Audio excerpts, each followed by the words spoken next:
welcome to Odds Premier League match day 26. We have Liverpool, Man City. Man City season is over after losing at Bernabeu. It was a disgraceful performance. They didn't even try. And we had also Liverpool dropping some points in Villa Park. Great game ahead, Tom. Oh, what's going on? We found out new effects. Danny's trying some new effects out, and I would say we all enjoyed it. Oh, I think that was nice. Poor Guardiola, he couldn't even complain about anything. The team didn't show up at Bernabeu. It looks like the team is gone. We are going to full shopping in summer for Man City again, but I want to know Tom's opinion in a bit. Of course, let's analyze all the games we have in this match day 26 with you guys. Leave your comments. Do you think Guardiola is going to leave in summer? Take a year off, perhaps to enjoy New York again? Who knows? Press the like, subscribe. Let's go on now with the show.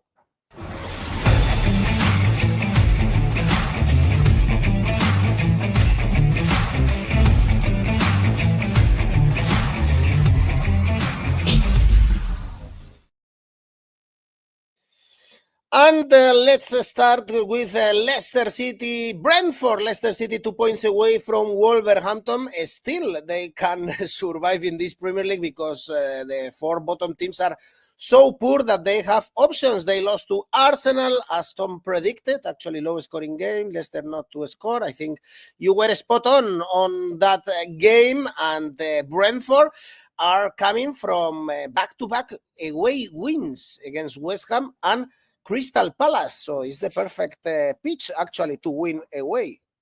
Yeah, look, I mean, all the odds suggest here that Brentford are going to win. And if Leicester do win this game, it'll be against the odds, and thereby I'm not going to back it because this Leicester team are they are really poor. I've been saying this since the first week of the season. I've been saying this the whole way through. They do not have a Premier League quality squad. In the end, that'll get you. When they do go down, and they will go down, I look at the squad and I think maybe James Justin could get a Premier League game next year, but I'm not really convinced by that. There's a possibility that someone like 𝗵𝗵𝗶𝗶 or one or two other of the forwards might get a move. But in general, it's the same championship squad. It is a championship squad. And even the players they brought in, I've got time for 𝗵𝗶𝗶𝗶 and people like that, but he is where he is and they are where they belong. And I just can't see them winning a game of football. They're incoherent under Ruud van Nistelrooy. And I think that Ruud van Nistelrooy walked into the toughest job you could possibly get in Premier League football when he took over at Leicester City. So, I don't think he seems like a good coach. But a job like this, I think some of the great managers who have done great escapes over the years, people like Alan Pardew or whatever, Tony Pulis, Neil Warnock, those that go into these scenarios and know how to get points. David Moyes doing it right now with Everton, as he's done it previously with West Ham twice and with Everton in the past. Those guys know how to do it. Van Nistelrooy clearly can't. There's been no improvement. I can't see him winning another game the rest of this season. Their only chance, really, is if Brentford have an off day. And they've not had many off days recently. And their home form first half of the season was fantastic. They've now had tougher home games. They're losing them at Liverpool and Tottenham the last couple. But away from home, if you are not at your best, they have goal scorers, they have goal threat, they have solidity. And if they score the first goal, good luck to you. I mean, last week I thought West Ham would win or the game would be close, but the first goal was going to be crucial and Brentford scored it in 4 minutes. And from that point, West Ham never really had a sniff again. Brentford have this brilliant sort of central defensive legion, almost like Tony Pulis used to do, where the fullbacks could also be centre-halves, the two holding midfielders could also be centre-halves, and suddenly you're up against a row of 6 or 7 people. And when you press on, they go over the top. Who's over the top? 𝐿𝐴𝐴𝐵𝐴𝐴 and Brian Mbeumo, two of the best players on the counter-attack in the Premier League this season. You throw 𝐿𝐴𝐵𝐴𝐴 in that as well. You've got a really potent counter-attack threat. So you score the first goal, Brentford, and you're on easy street, I think. And I can only see it following the same pattern as the West Ham game and the Crystal Palace game because I struggled to see who's going to score for Leicester, who are averaging 1 goal per game, as opposed to Brentford. I know many of these were at home, but they're averaging just under 2 goals per game and winning away from home. So everything favours Brentford. Go for a Brentford win. I think the odds are fine just to take Brentford win alone at 2.08. I would also look at Brentford winning without conceding as well because, again, I just cannot see Leicester scoring. I can see Brentford scoring. I would go carbon copy of the West Ham game last Saturday. And Brentford win to 0, I found, at 4.33, which was wild. So take that. Well, we have many people going for Brentford to win, but some others also for both teams to score, like Konstantinos or 𝐬𝐭𝐚𝐲, and double chance and under 3.5 for 𝗀𝗏𝗿𝗀. Probably the odds are not great for that, but it's a good bet indeed. Let's move to the next game, Everton Man United. I had to check the table like 3-4 times to realize that Man United were below Everton. The season has been beyond terrible, I would say. 15th in the table, lost to Spurs, lost to Palace without scoring. So Everton, they are slightly favorites in this game, and actually they are in a really good run, 4 wins and 1 draw. So there are no reasons, I guess, to back Man United unless we think the odds are really high, which they are actually 3.0. Tough one this. I think on form you have to go for Everton because they've been picking up points and winning games, and they've won 4 of their last 5. The other game was a draw against Liverpool, and those points have got them safety in the Premier League. I think 30 points will be the line. And I think Wolverhampton Wanderers might get it, but I don't think Ipswich, Leicester or Southampton will get it. And so I already think Everton are safe on the 20th of February. We'll see how that prediction turns out, but I think that's going to be enough. And I think, 1 more win for Man United, 1 more win for West Ham. That's going to be it for the relegation battle this season in terms of anyone but the bottom 4. And look, I think what's happened here is really interesting. Like Sean Dyche had clearly had enough at Everton. He said as much in his final interview, as reported with Dan Friedkin, who now runs the club. And David Moyes has come into a really good foundation. So he's not got to set the foundation or get people fit, which he usually has to do when he comes in. But he just has to give some of these players some belief. And he had to get them kind of working a bit harder, working a bit smarter. And this is basically the West Ham setup from 5 years ago that proved so successful in the Premier League. But they're delivering upon it where, at the end of Moyes' reign at West Ham, it wasn't happening. And he's doing it too without 𝗵𝗵𝗏𝗀, and he's doing it too without Dwight McNeil. He's getting a tune out of Beto up front, which I didn't think was possible. And so terrific, Everton. You can't argue with the way they've played and the wins they've got. And even in someone like Carlos Alcaraz coming in, scoring the winning goal against Crystal Palace last week, even the kind of January signing, they needed a wild card with and Dyer missing and McNeil missing. And they've got it. And he scored the winner last week. So even that's worked out for Everton in recent weeks. Not something we've been able to say much of in the last 4 or 5 years. In terms of Manchester United, another just terrible performance last week in a result we predicted. My only thing on this, I've got a theory I'm working on. And that is if Ruben Amorim was an agent of Liverpool and he wanted to bring Manchester United down from within, what would he be doing differently to what we've seen in the last few months? And I don't know what we would have seen differently. Like, yes, there are injuries. Ahmad being out is a big blow. I think he's the only player who's got better since Amorim has come in. And also to have Kobbie Mainoo, but he's had a bad season missing. Lisandro Martinez missing. Ugarte missing. There are key players missing for Ruben Amorim. So I have some sympathy with that. Plus, the squad has sort of been poorly built, but he isn't really putting teams out to get points. And I think that sort of shows you the confidence at Old Trafford and at the likes of West Ham that they aren't going to go down the points tallies they have. And so they're just taking this sort of open training. But at some point, you've got to show you can get results. And if they end this season, and they've already lost 12 games, that's just under half their games. If they end this season with 6 or 7 more losses, and I think there's every chance they might do, there's a quarter of the season to go, and they end up this season having lost 20 games, is there going to be much confidence in Ruben Amorim in the summer? Is there much money to spend with the owner of the club sacking the tea ladies and cutting the Christmas bonuses?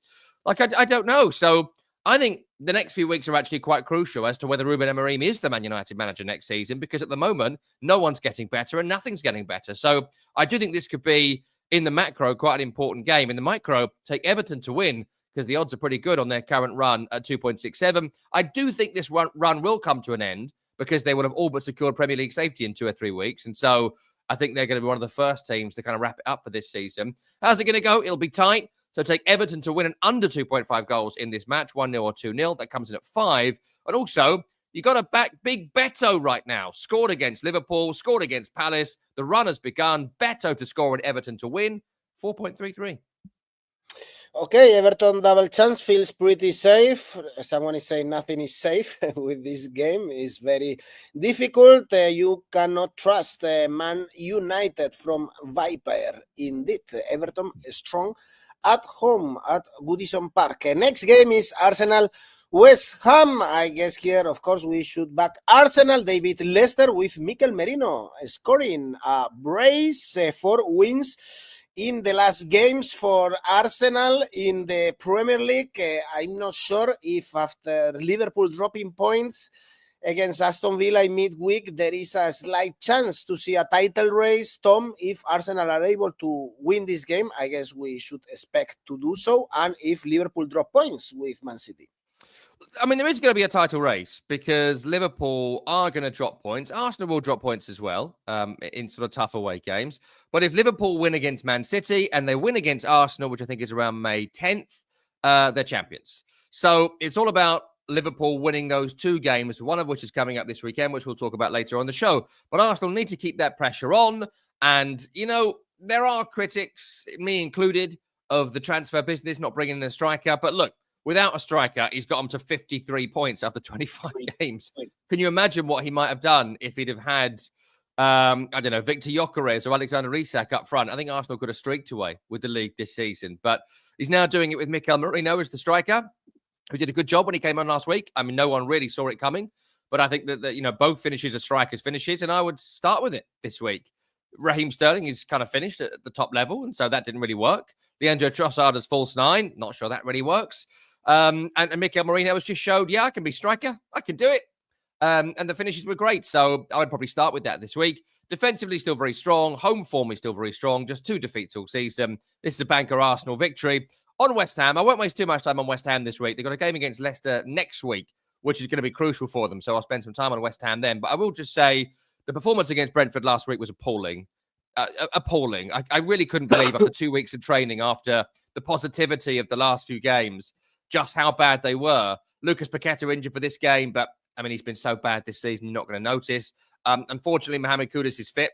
So, you know, you won't notice him. He's been so bad this season. Beyond 𝗵𝗵, there's nothing going forward for West Ham. And they've signed Evan Ferguson, who's injured. If he's injured, don't sign him. If he's not injured, you got to play him in this game. I want to see a front 3 of Kudus, Bowen and Ferguson and see how it works before the Leicester game on the Thursday, which is really important for West Ham. One of kind of, by my reckoning, only 2 games they're favourites to win for the rest of this season, and they've got to win it to get to the 33 points to finally wrap this up because it's been an astonishingly bad season.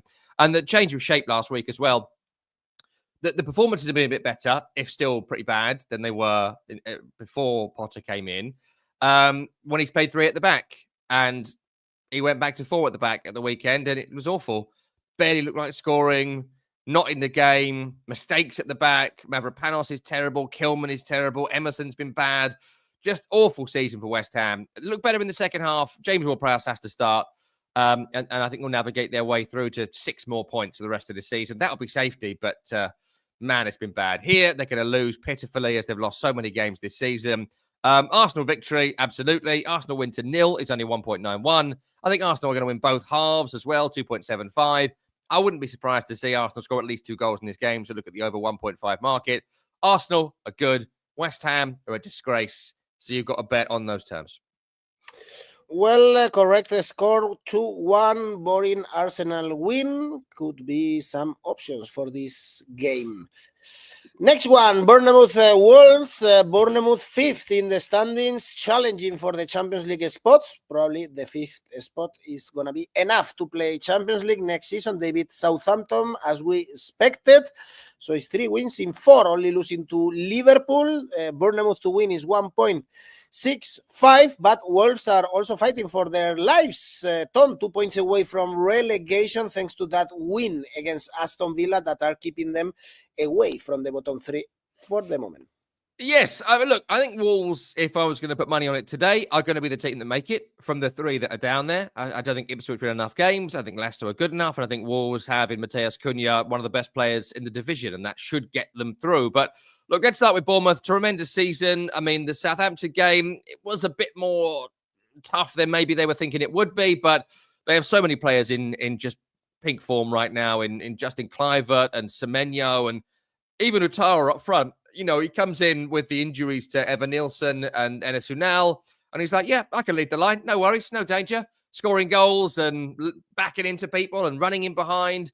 So even their third choice striker is better than a lot of teams' first choice striker, which is tribute to him and the work the coaching staff do with the players on the training pitch. Midfield, Tyler Adams coming back in has been fantastic. Ryan Christie, low-key one of the best players in the Premier League this season.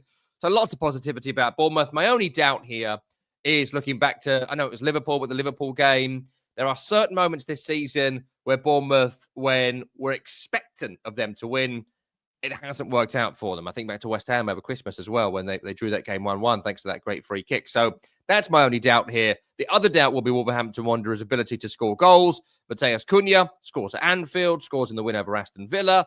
But they do concede so many goals. 54 conceded this season, 2 last week, 3 against Chelsea in a recent away game. I think away from home, they've struggled all season long. So, look, go for a Bournemouth win here. That's 1.6, I think, something like that. Fine. Then you look at goal scorers. 𝐜𝐴𝐵𝐿 to score on Bournemouth to win is 2.88. Loads of guys in form this season, but 𝐜𝐴𝐵𝐿 is the one that I will pick out. Top scorer with 11. A couple of hat-tricks scored this season, including against Wolverhampton Wanderers early in the season. I do fancy Wolves for a goal. Look at their recent away defeats. Liverpool and Chelsea. They scored but conceded more. Bournemouth to win and both teams to score is double your money. And if you do fancy a Wolves bet, the only thing I would pick out is 𝐿𝐴𝐴𝐶𝐞 anytime goal scorer. 2.88. Really surprised by that, considering if they do score, it's going to be him. So you combine that with a scoreline you like. Good money there. But 𝐿𝐴𝐴𝐶𝐞 to score anytime I like. Okay, Semenyo, someone is saying also 2 shots on target. And the correct score, 3-1, Bournemouth to win and both teams to score. Could be a great option. This game screams goals. Next game is Fulham Crystal Palace. Here is a chill game because both teams are in the middle of the table. Perhaps Fulham can challenge for European spots. Great season. They beat Forest 2-1, so it's 3 wins in the last 4. What a season for Fulham. And Palace lost to Everton, but before that they beat United or West Ham away. So this one is a tricky one, Tom, and Fulham probably is too favorite. We are used to see them dropping points when they are favorites, actually.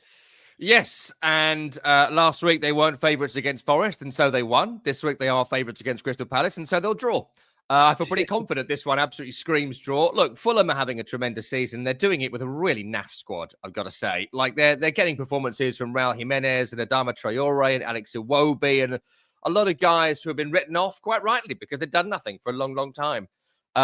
Even Issa Diop and people like that are having good campaigns. Bernd Leno at this level was written off after his time at Arsenal. So, like, loads of positives. Obviously a great coach. Obviously a great camp. Obviously a great balance.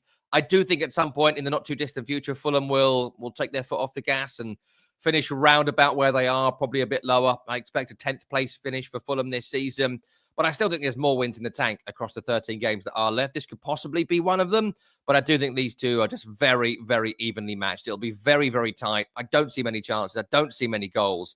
And I think Fulham's home form this season of just 5 victories in what they've played. Look, it's fine, but it's not amazing. And even the Forest victory last week was tight. So any result is going to be quite tight. In terms of Crystal Palace, they've made their way out of relegation danger very, very well. They've done it off the back of goals from Jean-Philippe Mateta, good link-up play between Eza Sarr and Mateta up front. Defensively, very, very sound as the season has gone on. Lacroix and Gay have been spectacular. Henderson has made lots of great saves. So loads of positives about Crystal Palace, but the trouble is, Crystal Palace, they have a ceiling. They're at the ceiling. They're going to finish 12th. They always feel like they finish 12th. And I'm sure they'll find a way to finish 12th this season. And that's as high as Crystal Palace really are ever going to get. They're never going to be European challengers. They're never going to be a team that you're really going to do something special. They're just a really solid mid-table Premier League team. And again, they're proving that this season with 3 wins in the last 5. So, look, draw at 3.3. Absolutely take that. Screams draw to me. It's 3.6 now. Fulham victory. If you pick a winner, I'd probably just shade for them. If you're throwing it into your accumulator this week, that was 2.05 last I checked. And that you'd be looking here at a really good, tight game. Go for Fulham. Group bet here at 3.25, 1-0, 2-0, 2-1. But I would be looking the under 3.5, under 4.5, maybe even under 2.5 Fulham market if they're going to win it. A tight, tight victory for the home team or a draw. Fulham have a chance to be in Europe, so Palace have nothing to play for. Go for Fulham double chance, and both teams to score, like your group bet, for instance. Next game, Ipswich Tottenham. Good opportunity for Ipswich to leave the bottom three after the surprising draw against Aston Villa, and Spurs beat Man United, beat Brentford. So finally, back-to-back wins in the Premier League. I don't know when was the last time. Long time ago, absolutely. And I think that it's not a coincidence that people like Vicario are coming back and other people are coming back to form. And there was a bench for Tottenham for the first time this season, something that 𝐵𝗀𝗀 Postecoglou was keen to impress upon reporters on Sunday after the win. You know, Amorim had a bunch of youth players on the bench for United, and Postecoglou said, yeah, I've been doing that for 4 months, mate. And he's right. Look, he's absolutely right that they've had bare bones for long times this season. And I think that coming into this game, it is clearing up a bit. There are one or two doubts about one or two players, but suddenly there are options for the manager. Suddenly the defensive line is filled out. Suddenly as well, it's worth noting, you know, go back to Brentford a couple of weeks ago. They're grinding out results, which they just have not been doing for long spells of this season. So look, there was never any chance Tottenham were going to go down. People had some fun with it. We all had some fun with it, but up to 30 points. It's all now about the Europa League for them. Get 3 or 4 more wins, finish in 10th. Fine. Season over, season saved. They could even go on a run in the league and finish in the top 8 and re-qualify for Europe. They'd love to be back in the Conference League because they can actually win that one. I'm sure they'd love it. But it's all about the Europa League. It's all about trying to win that. And games like this, I think, are just about trying to get people into form, trying to get fit people some minutes in their legs. And there will be an element of revenge as well, because the loss against Ipswich at home was maybe the nadir of the season, or when Spurs realised, yeah, this might go off the rails quite quickly here. So hopefully for them, Son is fit. Hopefully for them, Danso is fit. Hopefully for them, Van der Ven is fit. Hopefully one or two others will be fit for this one. But look, Ipswich Town's form this season has been atrocious. The reason they're in relegation trouble is because at home they've won just 1 game and lost 8. Just 4 draws in that time. And that was the win over Chelsea, when Chelsea decided they could play their 3rd string and get a win. Even in the Premier League against a bad team at home, you can't, you know, take the piss to that degree. Chelsea tried to, and Ipswich were able to win it.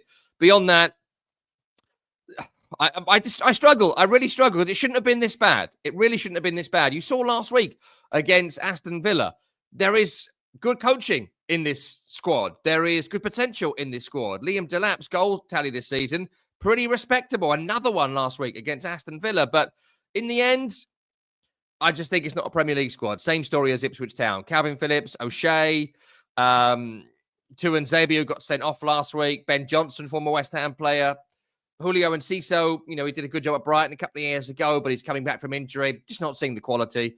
There's every chance they might get a win, but any win they get will be a surprise. I'll take the Tottenham win here at 2.05. I think it will be quite narrow. I think look at the Brentford game as a guide. I think Tottenham will play very similarly to that. Tottenham, an over 2.5 is 2.75. I can see them getting a 2-1 victory here. I think Ipswich will score 1. I think Tottenham will score more. I think there will be goals at both ends, but I think it will be a tight scoreline. You score, we score, and I'll just shade for Tottenham. Well, 𝗀𝗏𝗄𝐿 is also going. Correct score 2-1 for Tottenham. Good value in Tottenham to win. Indeed, over 2 is really good value. Tottenham to win. And both teams to score could be another option. Next game is Southampton. Brighton, here is difficult to find value. Brighton to win is 1.6. And of course, we should back always Southampton's rival. So it's enough, 1.6 for you, for a Brighton that beat Chelsea twice in the last week. Well, it's going to come in. So if you just want to put them into an accumulator, yeah, you've got to pick Brighton to win at 1.63. But, I mean, we'll find some other things to try and make some money here. I've got a couple of nice ones. But just briefly, look, there has been a good recovery in a way from Southampton. I think they if they were going to sack Russell Martin, it should have happened in August, frankly. Then September, then October. They waited too long if they were going to change. At this point, they should have stuck with Russell Martin, seen the season through and gone down with him and tried to come back up with him. But there you go. That's their problem, not mine.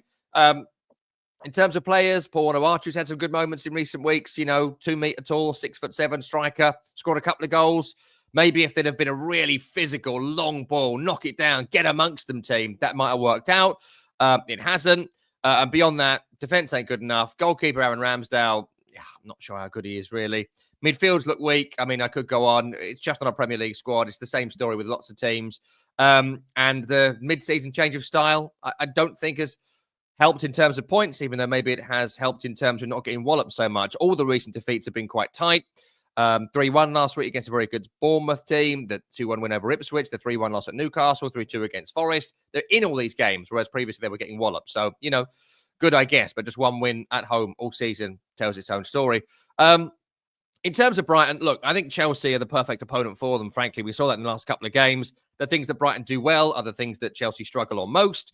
And I think that they met them at a very, very good time. But away from that, some great performances. I love 𝐿𝐵𝗿𝗲 in midfield. He'll be the next one they sell for 500 million to Chelsea, I'm sure, in the next year or so. Minte's been brilliant this season. I'm sure Newcastle are a bit miffed. They've had to sell him to Brighton to meet profitability rules. Mitoma back in form after a rough patch. Danny Welbeck playing, I think, makes a big difference for Brighton. He gives them a balance. And across the back line, to play without Lewis Dunk, you're a bit like, oh, really? After a decade? But Van Hecke, Webster and 𝗏𝗏𝗏 looks like a good three at centre-half as well. So loads of positives. Brighton win, 1.63, take it. I think this might be a stuffing.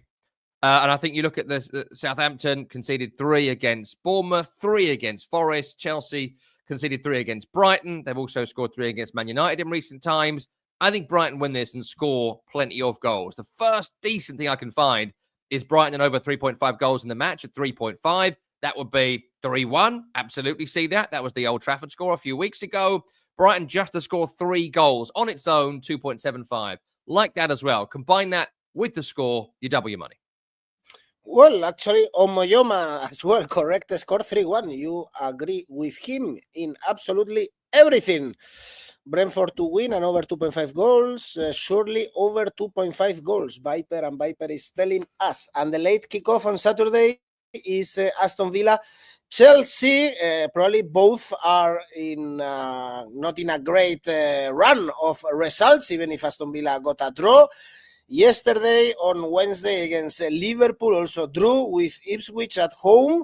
So again, the point tally is not great for Aston Villa, a bit behind of the European spots. Chelsea, back-to-back defeats with Brighton and 5 winless games away in the Premier League. They are now level on points with Bournemouth and 1 point away from Man City in the fight for the Champions League. Yeah, and these two teams, I think, will be battling for 5th at the end of this season. I think that the top 4 as is, with maybe Newcastle or Bournemouth in there, will all finish above this pair. And so the battle for 5th is going to be really interesting with the coefficient favouring England. But look, Aston Villa, the only concern I have with going Aston Villa win here is they have struggled all season when they played in midweek. If they weren't in the Champions League, I think they'd be a shoo-in to qualify for the Champions League. But they have struggled, and it was a tough game against Liverpool on Wednesday, drawing that game, as you mentioned. I do think that in Marlon and in Rashford, they have brought in some energy to a front line that was waning. And I think losing Duran and bringing those two in terms of player for player, I think that has given them an energy that was missing. It's given Unai Emery some options from the bench, which he didn't have, because really all he could do is take Watkins off and bring Duran on because he couldn't play them together. And so this has given them a good bit of variety with Leon Bailey in that group as well, and Ramsey in that group as well when he's fit. So positives there for Aston Villa. The issue has been defensively recently. I don't know how fit 𝗍𝗏𝐿𝐿 is going to be. Pau Torres is never fit. He's their best defender, and he's never fit. And that's a real concern, going into the Champions League and going into this end-of-season battle to re-qualify. You've got to have your best players fit. And he has missed so long this season. They have lost games and conceded goals and looked a bit edgy because he hasn't been there. When he is in the team, everyone gets better, Pau Torres. So, again, missing for this one, I think. Missing for another couple of weeks. And Tyrone Mings came on, I think, at the weekend and looked a bit shaky. He's always on the verge of getting injured. And so that, I'm sure, comes into his mind as well. So, look, some concerns there for Aston Villa coming into this one, though. They have turned their form around a bit in recent weeks in terms of home form. But I think in the league, they're without a win in 5 at home and away, 4 draws and a loss in that time. But the home form was a real issue for them at the start of the season. They've now got 6 wins from 14. At one point, it was only 1 win in 6 or 7. So got better at home, even though they're kind of struggling to convert recently. And in terms of Chelsea, I mean, what do you say at this point? Teams who shut down Cole Palmer. Everyone's got 3 players on Cole Palmer. And with Nicholas Jackson out, they're playing 𝐿𝐭𝐤 up front, who doesn't want to be there. Keep switching the goalkeeper because neither's really good enough. Is it 𝐬𝐭𝐚𝐲? Is it Sanchez? Defensively, 𝐿𝐴𝐵𝐵 was bombed out of the club, and now he's starting every game. Reece James has lost his pace. Romeo Lavia, perennially injured, which means someone else has to... Caicedo goes into midfield, someone else goes right back, which is James, who's not been great.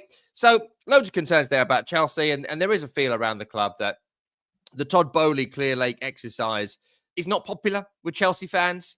They're spending a lot of money, but how and why and what's the direction and who are we? There's a real identity crisis going on at Chelsea at the moment, and I think those outside protests against the running of the club by the current owners, I don't think they affect the team so much, but it's certainly going to be an overriding narrative of this being a negative season for Chelsea. It's another negative. You can't really talk about Chelsea right now without talking about the protests, without talking about the just bizarre running of the club in terms of transfers and the amount of players they've got.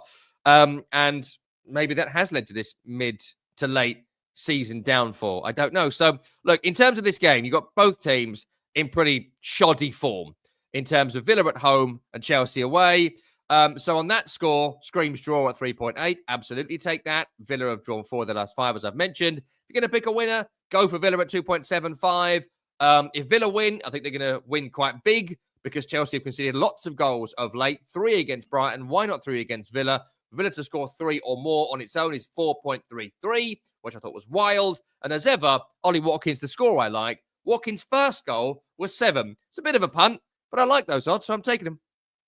All right, draw on both teams to score for 𝐬𝐿𝐴𝐵𝐵𝐿, going also for a 2-all result. A lot of correct score predictions in this show. Villa struggling at the back and playing exciting attacking football. It doesn't look like an Emery's team with these characteristics. And for Sunday, we have 2 great games, almost as a Super Sunday in the Premier League. Newcastle, Nottingham Forest. Forest 47 points, so 4 points away from Bournemouth. Newcastle 41, 3 points away from Man City after being smashed by the citizens in the last game.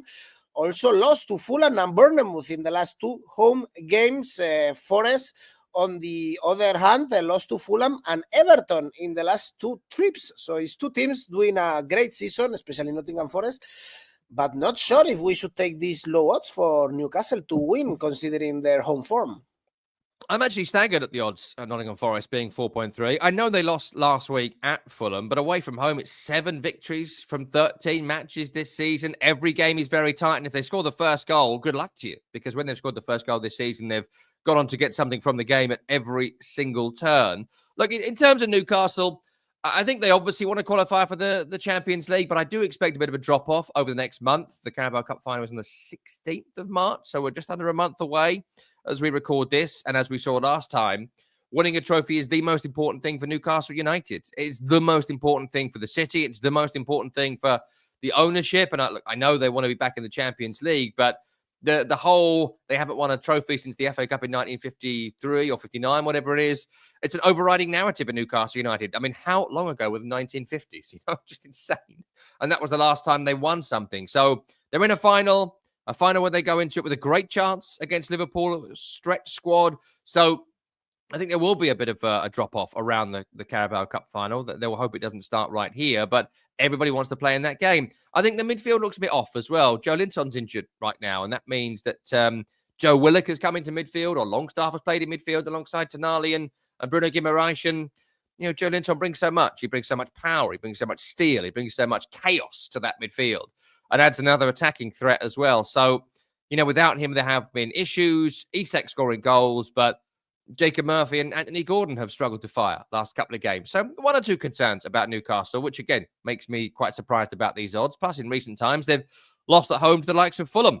So my concern would be that they're a little bit inconsistent and maybe have their eye off the ball. In terms of Forest, look, the loss against Fulham last week will hurt. The spanking at Bournemouth will hurt as well. So I see why on recent form, you might think the away form is totally gone. This will be my last time, if they lose this, of lauding Forest away form, because across the season it's been great, but they lost across the last couple of games it's been poor. So if they lose this, we change our minds. We watch the pattern of threes and we're like, right, okay, it's changed now. They're bad away from home. But for the moment, I'm sticking with it.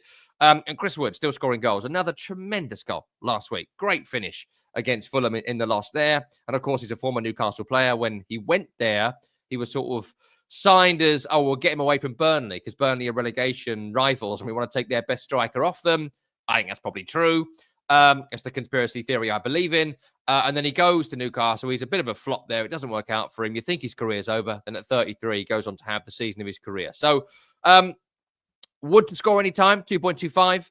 Wood scores and Forest win, 5.5. Forest win on its own, 4.3. Love all that. If you take a Newcastle victory, you can't have at 1.83. So throw in 𝐸𝐴C to score as well. One of the Premier League's best this season. 𝐸𝐴C scores and Newcastle win is 2.5. So that's what I'll be looking at.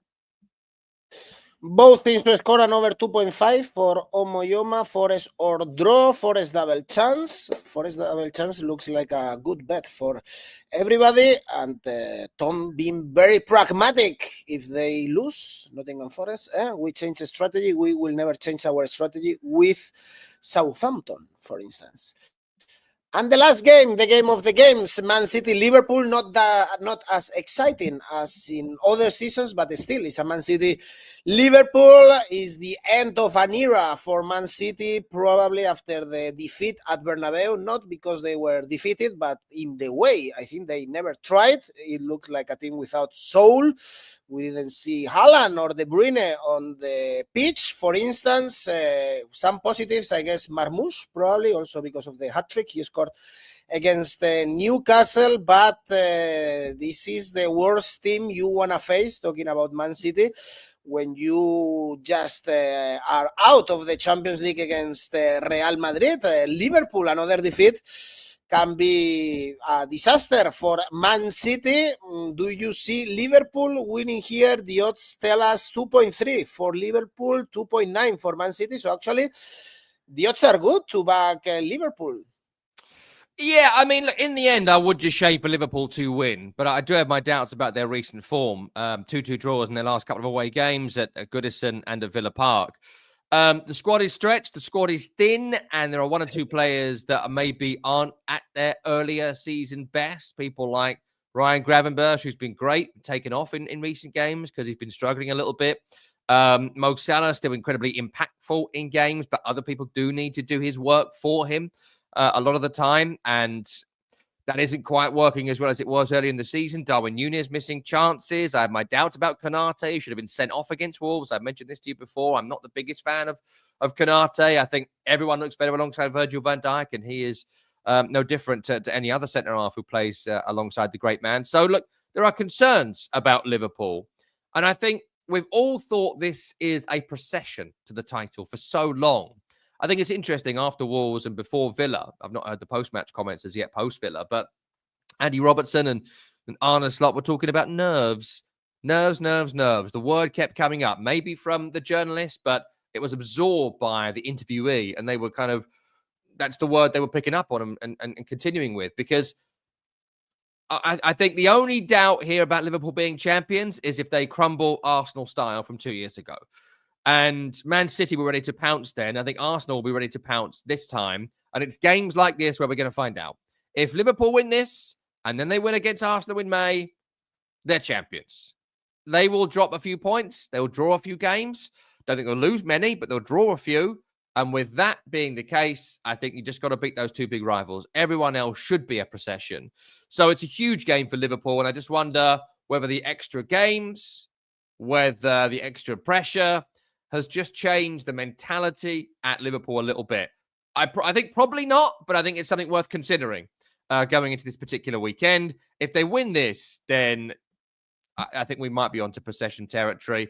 But as I mentioned, a few players slightly off form, a few results not quite right, a few mistakes creeping into the game, and a few people a bit stretched because they played a lot of games this season. In terms of Man City, I mean, I agree with you. I think they gave up against Real Madrid in midweek intentionally.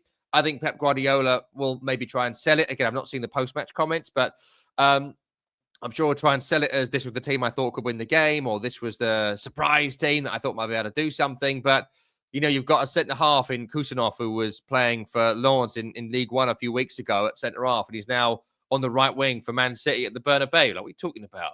That's overthinking to the nth degree. It doesn't make any sense to do that. And to not play Haaland, to not play De Bruyne, I mean, they totally gave up. And I think it's kind of shameful, really, considering, it is such an expensively assembled squad. The wages are incredible. They're recent European Cup winners. I was shocked, frankly. I was shocked by it. And I think another manager who didn't have the incredible pedigree and respect that Guardiola has will be getting a shoeing this morning for what he decided to do at the 𝗀𝗏𝗿. So I do think in the league against Newcastle, the result last week was massively unexpected. Marmoush was fantastic. Haaland looked lively. Weren't really tested defensively. Newcastle very poor last week. I still think there's a gaping hole in central midfield. I'm not sure 𝐵 is ready to pick it up as yet, but had some good moments, I guess, since coming into the club. So, look, how's the game going to go? Screams draw to me at 4.15. And I think, look at Liverpool's recent run of 2-2s. I can see this being a 2-2 draw with goals at both ends if we are to believe Liverpool are nervy. If you don't believe that, and we'll find out this weekend, you go the Liverpool win at 2.36, take that on its own. Liverpool win and they win without conceding. Another way of putting that is Liverpool win and no both teams to score. That comes in at 6, which I thought was really, really good for a Liverpool 1-0, 2-0, maybe even 3-0. If they score the opening goal, I do wonder Man City's pathway back into the game. Two great players here, two of the top scorers in the league, Haaland and Salah. Take them both to score in this game and forget the scoreline, 4.33. Big players always seem to do something on the big stage, certainly these two. And then going with a tight victory again, Liverpool and over 2.5 goals in the match is 3. Again, everything feels 2-1 to me this weekend. So that is a way of saying 2-1 without saying 2-1, covering some further late goals down the line. That's the first really decent W money bet I've found. I have the impression that the season is going to be too long for Liverpool. Let's see if they face PSG, for instance, in the Champions League. We'll know on Friday if they are able to go ahead in the Champions League or they are going to focus in the Premier League. Who would have thought to see odds at 2.9 for a Man City home win? That's a very good point, Viper. And let's check. There you go. Our public rivals competitions that you can participate. You can join a created one or you can create your own one and invite your friends. This is a tipster competition. And also we have some other tipster competitions created by Oddspedia where you can join, participate and win some cash prizes. There you go. EPL competition. Well, Mr. Tom Rennie, enlighten us with your safe bet.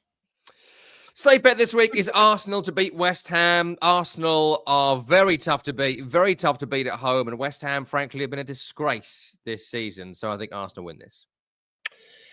Aka? 3-team ACCA this week, and it's the 3 teams facing the bottom 3 I've picked out this weekend. Brentford will go to Leicester and win. Brighton will go to Southampton and win.